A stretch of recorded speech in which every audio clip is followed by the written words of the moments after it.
বলতে কোনো কিছু থাকবে না। সারা জীবন যতটুকু সময় বাঁচবেন সুখ নিয়ে বাঁচবেন। এই যেটুকু আপনাদেরকে বললাম সাধন মার্গের কথা শেষ, আর সাধনায় শেখাবো না।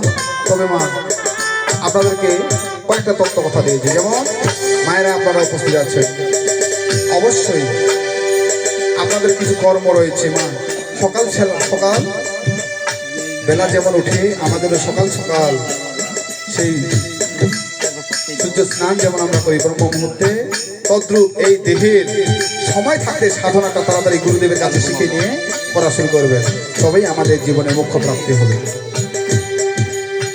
ও মনরে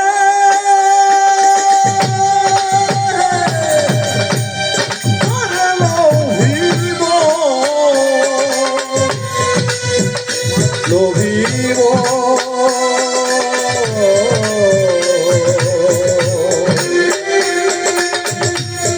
ওরে লোভিব। এই লোভ আপনারা কি জানেন এই লোভের বাপের নাম কি? কাহারও জানা আছে? এই লোভেরও বাপ রয়েছে। কখনো শুনেছেন লোভের বাপের নাম কি? প্রত্যেকের বাপ রয়েছে।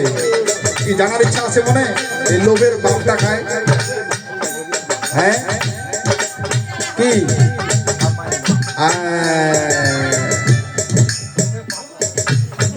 ওই উল্টা কথা, একই কথা। হ্যাঁ, এই যে বাবাজি জন্ম দিয়েছেন, কি করেছেন? 7 জন কন্যা সন্তানের। ওনার পিতা হলেন এই যে বাবা বেনামি, তাই না? হ্যাঁ, আমরা যেমন বা পাপ করি, হ্যাঁ, এই পাপ যেটা আমরা করে থাকি এটা হলো লোভের সন্তান। তাহলে পাপের বাপকে লোভ।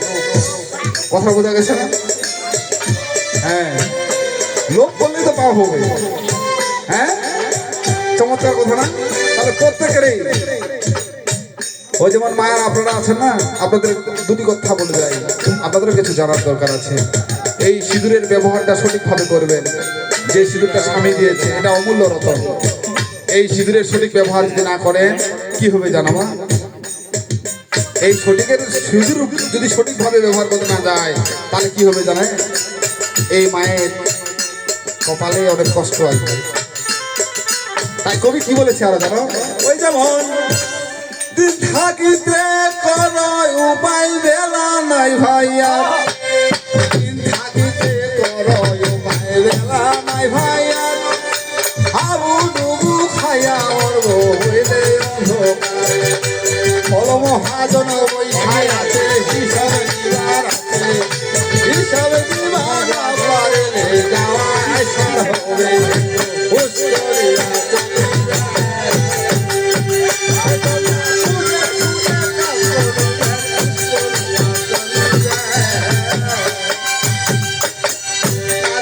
সিঁদুরের কথা না বলিলেও নয়, 5টি জায়গায় সিঁদুর মাগো করিতে হয়, 5টি জায়গায় সিঁদুর মাগো যখন কালে পড়িবে, 5 জায়গায় 5টি মতো বলিতে হবে।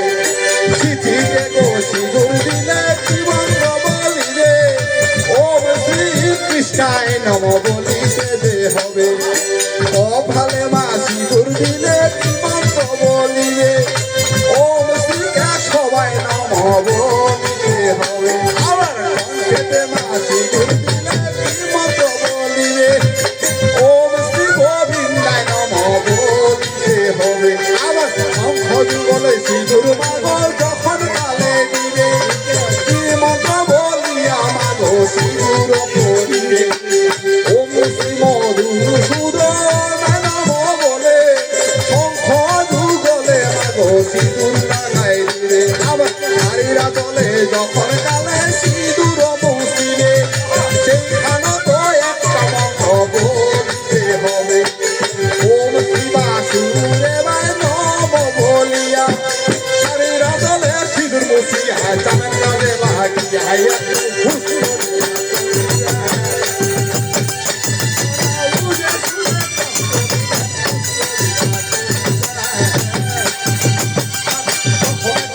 চিরুনিয়া সিঁদুর মরিবে, সংসারে ঝগড়া লাগিয়া যাবে,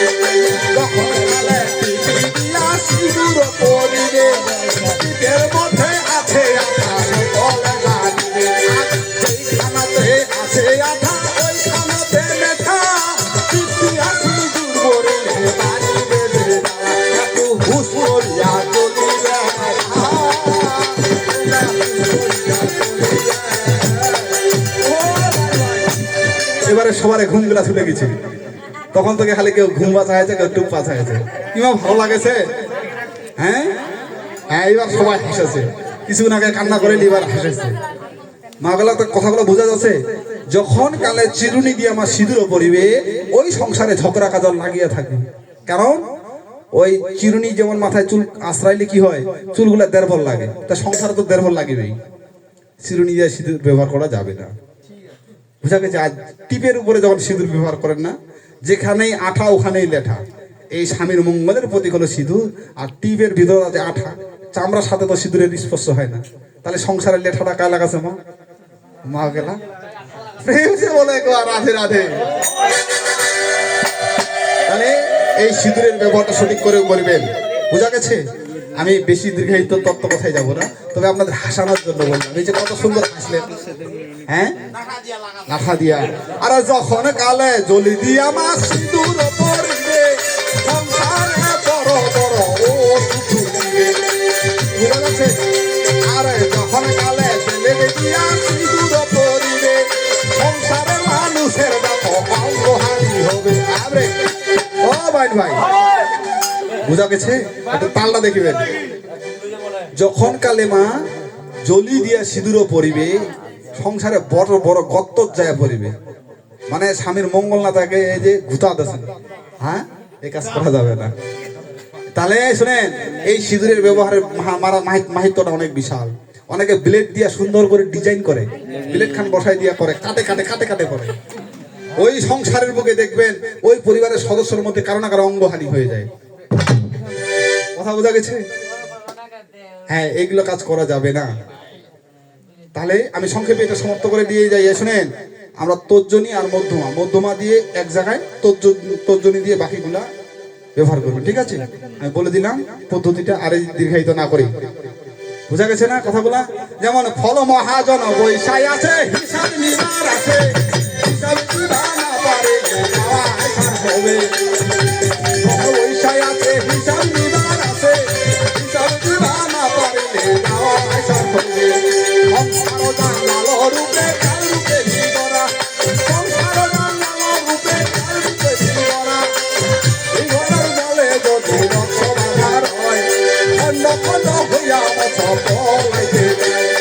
সেদিন থেকে ওই না বছর হারিয়া দিবে যায়, সেদিন থেকে মুক্ত পাবো এ হবে গান।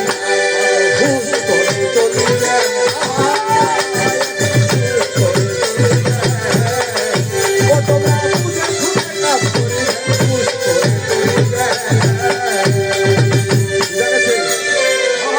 একটু দেখিবেন আমার, হ্যাঁ, একটু ব্রেক, হাইড্রোলিক ব্রেক করিবে। ও মা, সবার ঘুমগুলা ছুটিছে না? এবার আমরা ঘুম ছুটিবে পারি। হ্যাঁ, এর পিছন থেকে বলে মা গো তিলখানার কথা, সাধু গেলা আমার গেলে একবার কহে না। পিছন থেকে বলে মা গো তিলকের কথা, সাধু গেলা আমার গেলে একবার কহে না। শুনো শুনো ও গো মা গো, আমাদের জানাই তিলক ব্যবহার জানাবো হয়। এই তিলক ব্যবহার মা গো উপকারে করিবে, তিলক ব্যবহার হলে ভগবানের জন্য একটা মন্দির স্থাপন করতে হয়। ভগবানের জন্য একটা মন্দির স্থাপন করতে হয়। সেই মন্দিরে এসে ভগবানকে তারপরে বাসের স্থান, বসবাস করার স্থান একটা তৈরি করে যদি না দিই, তাহলে ভগবান বসতে পারবে না। যাহা আছে বিশ্ব ব্রহ্মাণ্ডে, তাহা আছে ক্ষুদ্র ভাণ্ডে। শ্রী গুরুর কৃপা হলে আমরা জানিতে পারিব সবাই। কেমন? এই তিলকটা ব্যবহার করি, সংক্ষেপে বলতেছি, রাত্রি অনেক দিয়ে গেছে, আমরা অন্যদিকে যাব। এখন আমরা এখনো মানুষ জীবনে আছি, পারে যাব, ঠিক আছে না? তো এই তিলক, উদ্ধপিণ্ড তিলক ধারণে এই দেওয়া হয় মন্দির সমান। কি হয়? শাস্ত্র বলেছে মন্দিরের সমান। তুমি যতই যাও মন্দির মসজিদ, যতই করে গঙ্গা স্নান, যেমন পিতা মাতাকে না ভজলে হয় না খুশি ভগবান, এই তিলক ধারণ না করিলে ভগবানের হয় না মন মন্দিরে বসবাসের স্থান। প্রেম সে বলো রাধে রাধে। একজন তিলক ধারক ব্যক্তি যখন তিলক ধারণ করে, সে জল তিলক করো বা গোড় তিলক করো, তার মনটা তৎক্ষণাৎ পবিত্র হয়ে যায়। আর তিলক ধারণ অবস্থায় সে কখনো পাপ কার্য করতে পারে না।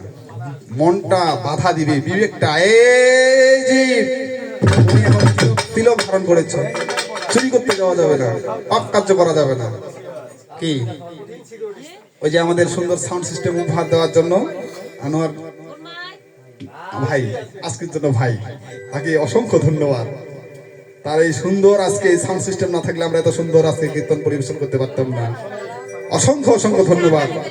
ওনাদের ধর্ম, ওই যে ভাইয়ের ধর্ম রয়েছে, কি রয়েছে, যারা তাদের ধর্মীয় পোশাকটা পরিধান করে তখন পাপ কার্য করে না। আমাদের ধর্ম তাই, একই হিসাব, একই হিসাব। ওনাদের হলো আদম আর হাওয়া, আমাদের মনু শতরূপা, তাই তো সেম ঘটনা, একই একই, সব সব কিছু একই, নয় ভিন্ন। শত্রু আমরা যেটা বললাম, এই উদ্ধব পুণ্ড তিলক আজকে আমরা সকলে ধারণ করেছি। এক পাশে আমাদের ধর্ম মতে এটার ব্যাখ্যা, এক পাশে রয়েছে ব্রহ্মদেব, আর এক পাশে রয়েছে শিব, আর মাঝখানে তুলসী বৃক্ষের মতো এটা হলো বিষ্ণু। ব্রহ্মা বিষ্ণু শিব তিনে মিলে হয় এই জীব। এই জীব যখন মন্দির হয়ে যায় সেখানে ব্রহ্মের বসবাস হয়, তখন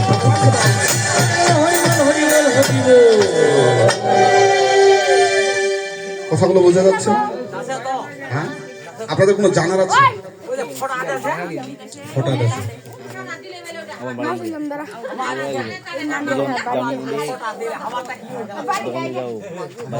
জয় রাধে।